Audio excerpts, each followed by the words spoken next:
It's not quite Porsche Macan, don't get me wrong, but it's the next best thing. Welcome to beautiful San Diego on a somewhat overcast day, and welcome to the 2023 Mazda CX-50. This is 7 things that I love about this vehicle. The first thing I love about this car is the exterior styling, and I would say that out of all the vehicles in this segment, in this compact CUV segment, this is one of the most handsome across different price ranges too. And they developed this vehicle specifically for the North American market, so maybe, I mean, kudos to them. They hit the nail on the head. I think it speaks to me, and I think it speaks to a lot of people in the styling department, at least here in North America. It has this elegant yet muscular and athletic look to it. Plastic cladding on the side that tends to be polarizing. I normally don't like plastic cladding on most vehicles, but again, the way they did it here, I think really worked, and it's a very cohesive design both inside and outside of the vehicle. One thing that also is polarizing on the exterior is the wheel option of, well, 20 inches on the higher trims, like the Turbo Premium Plus, such as this vehicle, the top trim, and the lower trims are going to have 17-inch wheels. Those 17-inch wheels are going to be definitely more functional in terms of softer ride because you have more sidewall and better off-road capabilities, of course. But I do think that these diamond cut 20-inch wheels look fantastic, although you are sacrificing a bit of the off-road capability. But let's be real, how many people are truly off-roading their compact CUVs? And looks-wise, I guess it can be polarizing. I think it looks really good personally. And the harsher ride, I don't mind because I like a sportier ride regardless.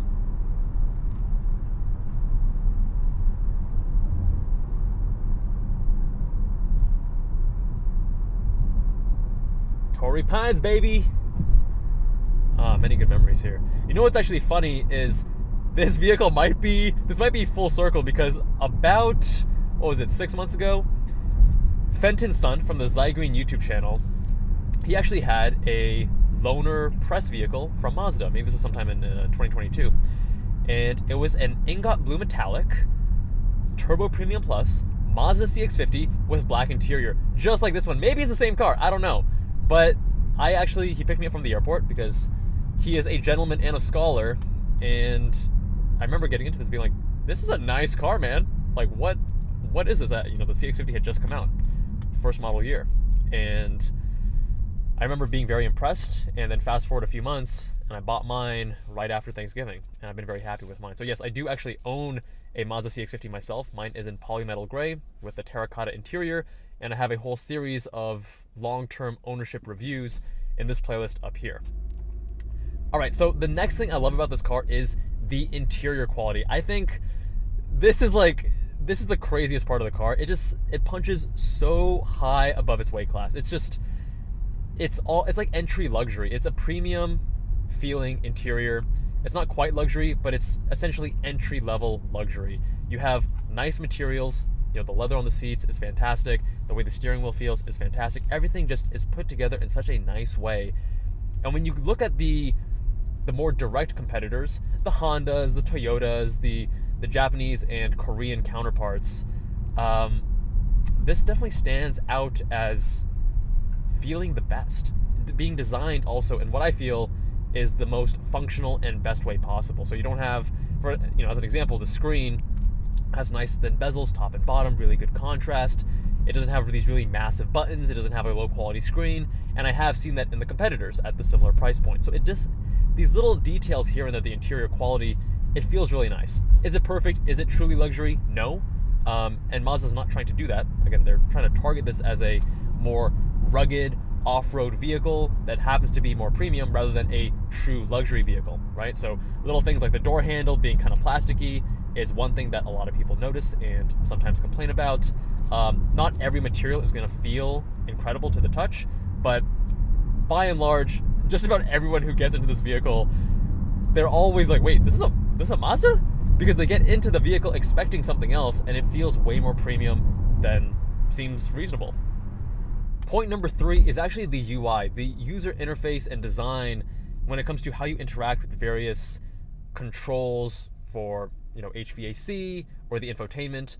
Mazda has done a great job of using the technology appropriately in the modern era. So you have physical HVAC controls, nicely designed over here, which I love, and nice tactile feel to the auto dial right here. Gotta love that sound. and you have very easy to access controls here, kind of reminiscent of BMW iDrive.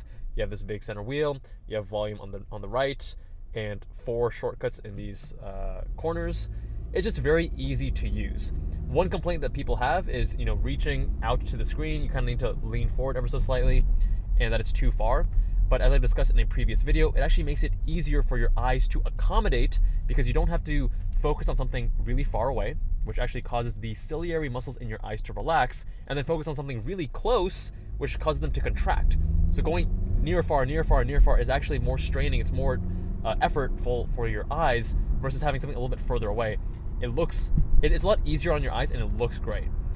Having the UI here, it has a slight learning curve. So the first time you ever use it, you might be like, I wish it would just touch. I wish it was a little bit closer. But I promise you, if you use this for a few days or a few weeks, it's gonna feel second nature. The scroll wheel, it's fantastic. I'm very happy with the UI of this car. At the beginning, I was a little bit unsure, but the more I've used it, the more I've actually grown to really love it.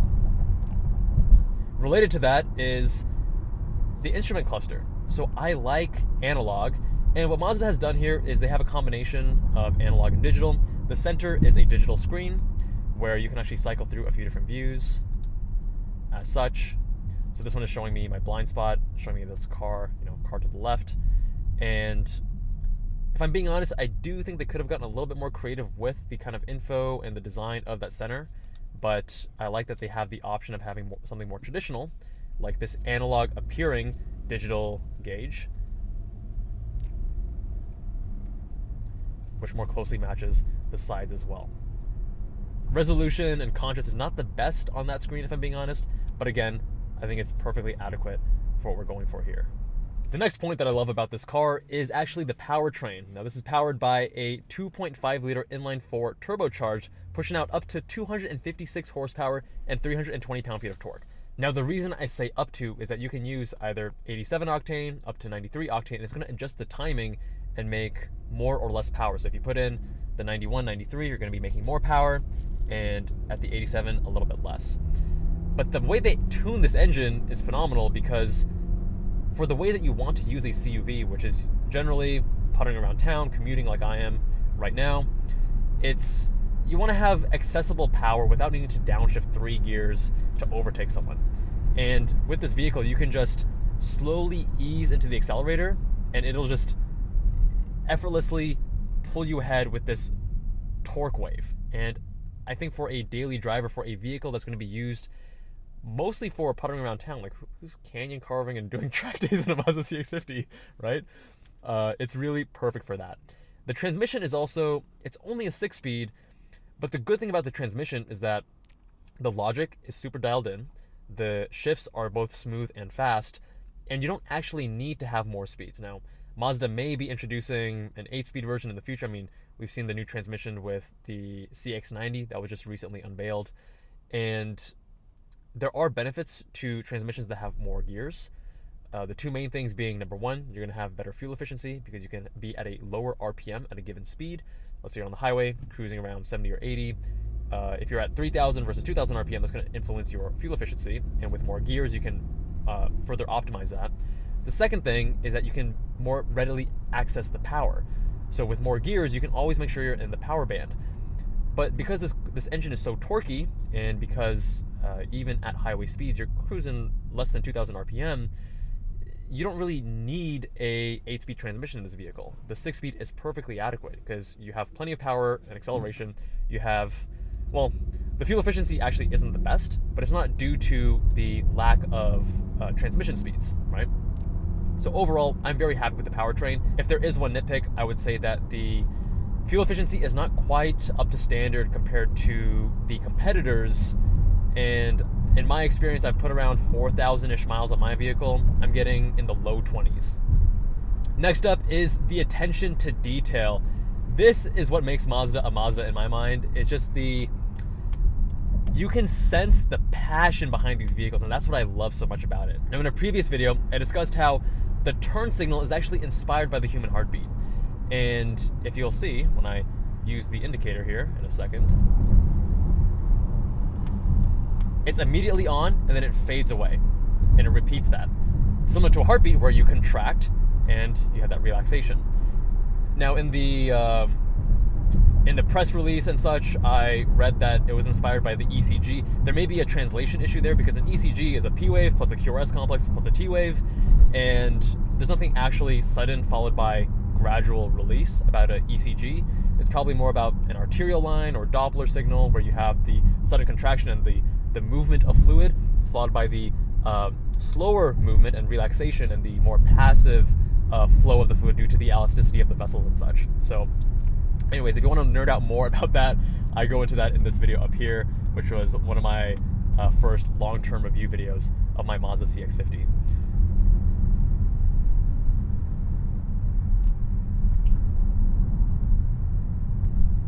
But that attention to detail carries out through other parts of the vehicle. So even the sound of the indicator. So listen.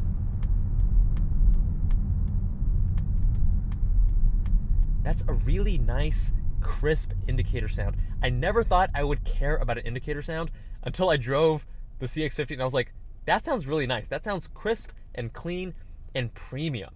I really love the attention to detail because I think the details count. The details add up to be greater than the sum of their parts in actually changing the way you experience a vehicle.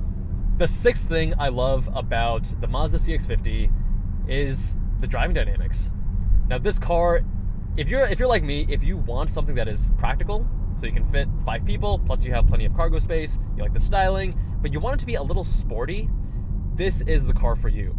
Now, the reason I love the Mazda CX-50, the way it drives, is let's go one by one. The steering of this car is so good. So good. The feedback, the accuracy, the weighting, the ratio, it's so well dialed in.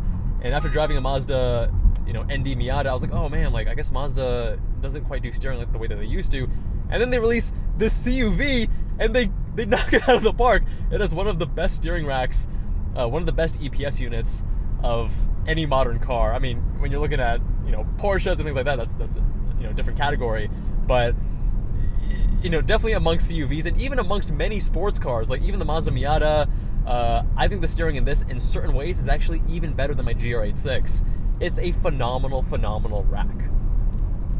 When it comes to the inputs, I definitely feel like the steering is the strong suit, and I will be covering some of the things I don't like about this car in a separate video, 7 things I hate about the Mazda CX-50, but the steering I absolutely love. The other part about the driving dynamics though is, even though this has a torsion beam rear suspension, that concerned me because hey, the CX-5 has independent rear suspension. The CX-50 is based on the Mazda CX-30 platform, which has a torsion beam which is not as sophisticated, not as polished of a suspension architecture, yet the way they've tuned it, you wouldn't really notice. In fact, 95% of the time when you're driving, you can't notice. And the way they've tuned the vehicle, beyond just the rear suspension, the whole way the car handles and drives, it is way sportier than you would expect, while still maintaining a comfortable ride. So, again, a part of this depends on your baseline, your expectations. As someone who drives a lot of sports cars, as someone who is used to a FRS and then a Toyota GR86, this feels pretty soft and supple to me. But if you're used to riding around in a softer, more supple vehicle, then this might feel harsh, right? So for a CUV, it is going to feel more harsh, but the trade-off there is that you get a much more responsive and engaging driving experience. As a CUV, this has no business being as sporty as it is.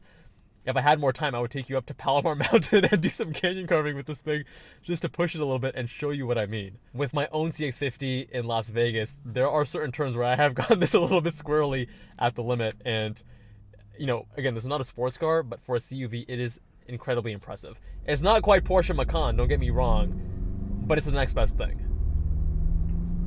And the 7th and final thing I love about the 2023 Mazda CX-50 is value. I think you get a lot of car for the money.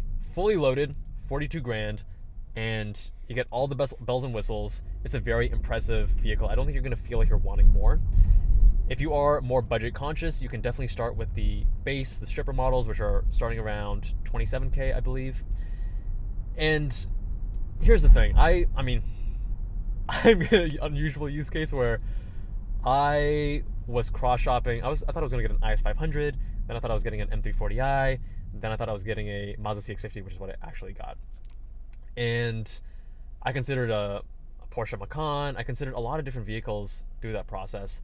Now, are there many people cross-shopping an M340i to a Mazda CX-50 to an IS500? Probably not. But again, I'm a car enthusiast. I wanted something that was comfortable and sporty for day-to-day use. And it was actually Fenton's son, my good friend from the Zygreen YouTube channel. Go show him some love if you haven't already. Fantastic videos. And when I told him that I was looking at an M340i, I actually placed my deposit. I ordered the vehicle.